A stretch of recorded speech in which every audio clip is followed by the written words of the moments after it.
85 രൂപയുണ്ടെങ്കിൽ ഇതേപോലെ 30 മിനി പോളറൈറ്റ്സ് കിട്ടുമെന്ന് പറഞ്ഞു കഴിഞ്ഞാൽ അതൊരു ഹാപ്പി ആയിട്ടുള്ള കാര്യമാണല്ലേ. ഗിഫ്റ്റ് ഒക്കെ കൊടുക്കാനായിട്ട് വേറൊരു ഓപ്ഷനേ നോക്കണ്ട കേട്ടോ. അടിപൊളി ഐഡിയ ആണ്. ഇത് വെച്ചിട്ട് നമുക്ക് എന്തോരം ക്രാഫ്റ്റ് ഐറ്റംസ് വേണമെങ്കിലും ചെയ്യാം. ഇൻസ്റ്റഗ്രാമിൽ ഇൻസ് ആർട്ട് എന്ന് പറഞ്ഞിട്ടുള്ള ഒരു പേജ് ആണ് കേട്ടോ എനിക്ക് ഈ ഗിഫ്റ്റ് അയച്ചു തന്നിട്ടുണ്ടായിരുന്നത്. അപ്പം ഞാൻ വിചാരിച്ചു ഇത് വെച്ചിട്ട് കുറച്ച് ക്യൂട്ട് ക്രാഫ്റ്റ് ചെയ്താലോന്ന്.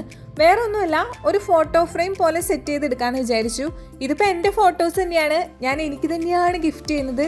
സെൽഫ് ലവ് ആണ്. ഈ മിനി പോളറൈറ്റ്സിന്റെ താഴെയായിട്ട് കുറച്ച് വൈറ്റ് സ്പേസ് ഉണ്ട്. അവിടെ നമുക്ക് ഇഷ്ടപ്പെട്ട കോട്ട്സ് ഒക്കെ എഴുതി കൊടുത്താൽ നല്ല അടിപൊളിയായിരിക്കും കാണാൻ. സ്വന്തം ഫോട്ടോസ് ഇതേപോലെ ഭയങ്കര ക്യൂട്ടായിട്ട് കിട്ടുമ്പോൾ ആരുടെ മുഖത്തായിരിക്കുമല്ലോ ഒരു ചിരി ഇല്ലാത്തത്. 85 രൂപയ്ക്ക് 30 മിനി പോളറൈറ്റ്സ് എന്ന് പറയുന്നത് ഓഫർ പ്രൈസ് ആണ് കേട്ടോ. അപ്പം നിങ്ങൾക്ക് വേണമെങ്കിൽ പർച്ചേസ് ചെയ്യാം. ഞാൻ ആ പേജിന്റെ ഡീറ്റെയിൽസ് എല്ലാം കമന്റ് ബോക്സിൽ പിൻ ചെയ്തേക്കാം, ഡിസ്ക്രിപ്ഷനിൽ മെൻഷൻ ചെയ്തേക്കാം കേട്ടോ. നിങ്ങൾ ഓർഡർ ചെയ്യുവാണെങ്കിൽ ഇവർക്ക് ഓൾ ഇന്ത്യ ഡെലിവറി ഒക്കെ ഉണ്ട് കേട്ടോ. അപ്പൊ എങ്ങനെയുണ്ട് നമ്മുടെ ഫോട്ടോ ഫ്രെയിം? എന്റെ ഫോട്ടോ ആയതുകൊണ്ടായിരിക്കും എനിക്ക് നല്ല ഇഷ്ടപ്പെട്ടു കേട്ടോ.